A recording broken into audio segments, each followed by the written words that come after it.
Today I want to talk about mind reading, which is so pervasive for people with avoidant personality disorder that it's basically in the DSM.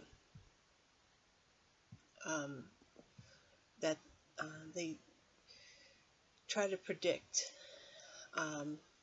what people are thinking, and then they sort of, it's hard to talk today. They will adjust how they act and think, etc., based on what they believe that other people are thinking. Now, this is not something that's just out there that people who have avoidant personality disorder are doing, and it's also not entirely unique.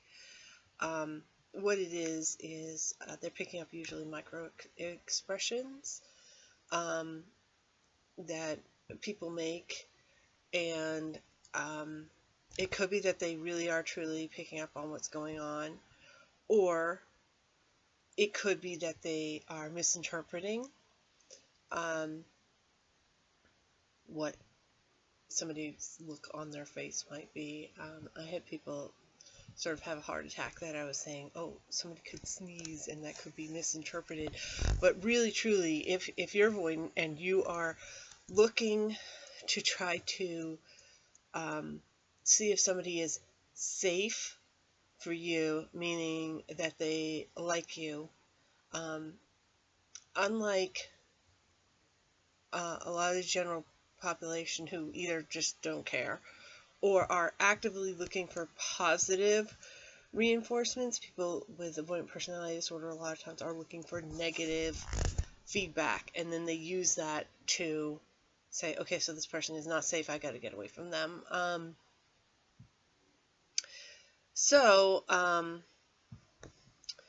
Yeah, I get it all the time, that, and this, I sort of had like this group of idea of what I should talk about, and they're all separate things, but they're all sort of really connected. I mean, what I was talking about yesterday, with the prediction of the future, and in my real life, I cannot tell you how many people that I have ticked off because I will predict how they're going to act and what they're thinking, and it's based on history that, okay, well, this is how people act.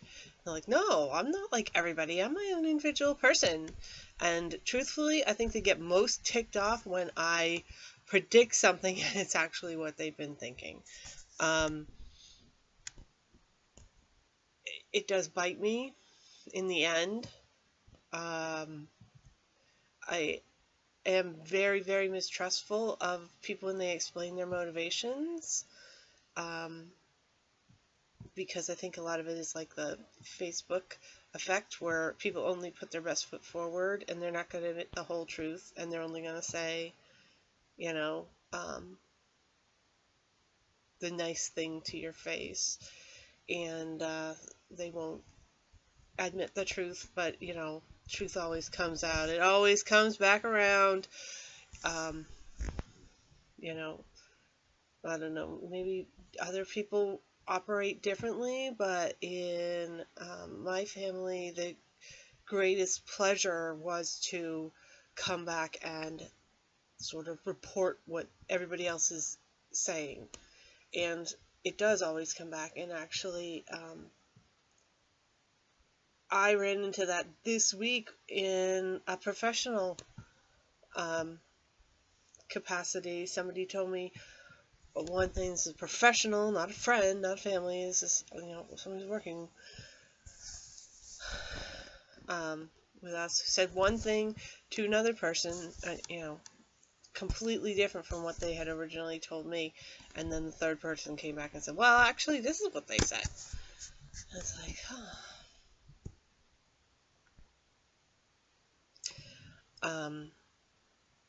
and it was not quite what I predicted, but I did definitely think that the first person was being a bit rosy with me, and turns out I was right. But that's the thing. If you're trying to figure out what people are thinking and doing, um,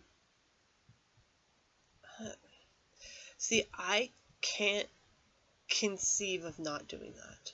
It's so automatic that I can figure out the motivation behind why people say things. And I don't think that's completely abnormal for somebody with avoidant personality disorder. I just think that people with avoidant personality disorder maybe put a lot more stock into it, and it bothers them, and they pay attention, and they pay, they like keep a tally. And that sounds harsh too, but seriously, that's what I think it is I think it just affects them more. But I think other people do that also. But again, I think that people with a healthy self-esteem, it sounds twisted to me what I'm about to say. It seems like that's not a healthy self-esteem. That is delusion. But I think that they just let it completely go and don't let it affect them, and think, okay, well, that's about them, that's not about me. I mean, I've heard people saying that, and it's just like, how can you do that? You know? So here it comes. How to give any sort of insight or advice about something that I do literally every day. Like, even if I'm not with another person at all, like no people. So it's not like I'm being influenced by one person and it's affecting what I'm thinking of. So, like, if I have no people at all in my life at all, like, don't interact with a person, not an in-person conversation, not a phone conversation, not nothing, for an entire day, I will still make assumptions about what that means. And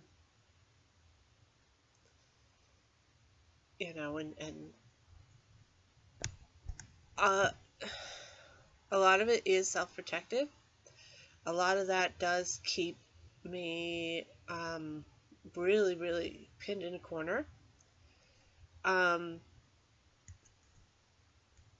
Because again, it's not like I'm sitting there thinking, geez, well, I haven't heard from these people because they're planning a surprise party for me. I mean, there are people that really think that way. That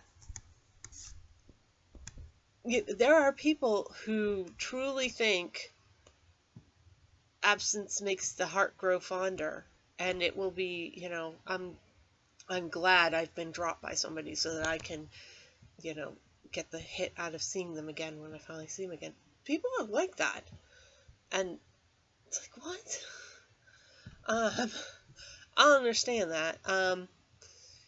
So that's like real people that you know and interact with. But as far as the general public, it comes up a lot where people say, like, okay, if somebody's like glance up from their phone,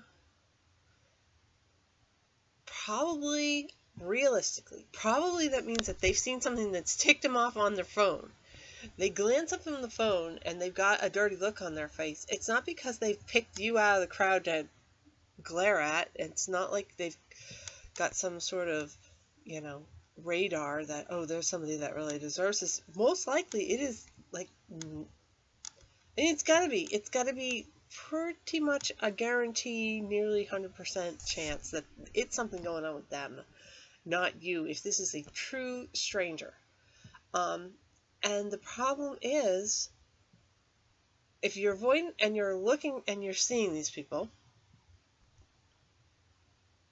you're not interacting with many people, because almost everybody in public is either interacting with another human being that they're like right with, or they're on their phone.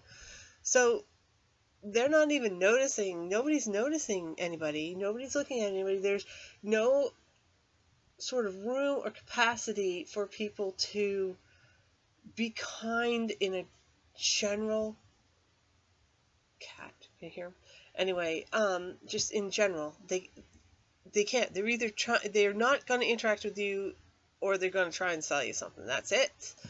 And the only time they're going to look up is if they're completely disgusted by something they're seeing in their phone. So, but avoidant people will take that personally every time, and then they'll see it as a pattern, and they'll be like, oh yeah, this person. And I mean, I say it myself. I say that avoidant people have a black mark. Although the thing is that for me, I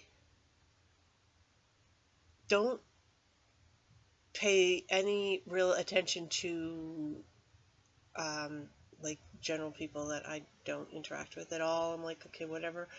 For me, the black mark comes out when somebody gets to know me. Then they go, yeah, this is not worth the bother. Anyway,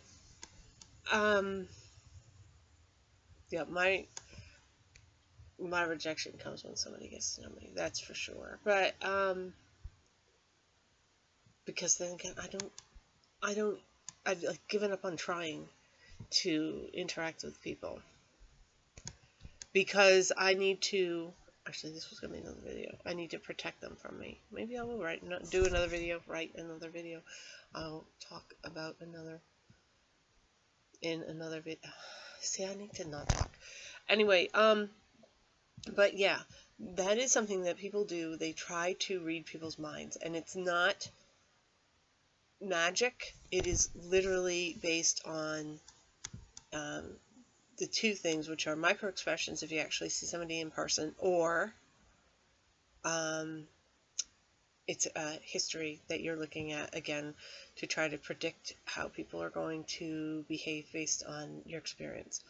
And again, sort of like whatever the opposite of rose-colored glasses are is what avoidant people have, that they see and filter out the negative things, and that's what they pay attention to, and they just dismiss and are paranoid about positive things.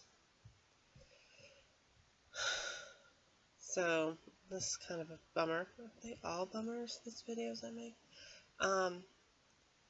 But it's something to be aware of. Again, I mean, it's not like I can say, hey, fix this, because I mean, especially that, I'm losing track of which DSM it was in, but I mean, that was like in the DSM that you did that if you were avoidant. It was so pervasive. So you can't stop it. It's sort of like a light switch. Once you turn it on, it's on. You can't turn it off. It's not a light switch. Anyway, yeah, I'm not doing good with this one today, but just be aware of it. And on the one hand, it does suck to force yourself to pay attention to how other people are treating you and how you are perceiving it. It does suck because, again, you're going to pay attention and focus on the negative things. But on the other hand, you sort of not giving people a chance if you get completely caught up in this mind reading that you've done. I mean, it's possible that somebody has a completely different thing going on. But first of all, most of the time, it's not going to be about you. It's going to be something completely, totally different, not you. You know, I mean, my experience, I think, is different from most, but you know, it's just you can't get so stuck on whatever that idea is that you've come up with, that they're thinking, that you can't also see that it could be something different. So just like keep that in mind and pay attention. What are you doing? Are you reacting to something actually being done, or are you reacting to your interpretation of what they're doing? Because they are different things, and try to keep them separate, because one, you've definitely got to protect yourself, and the other one, it could be an overreaction.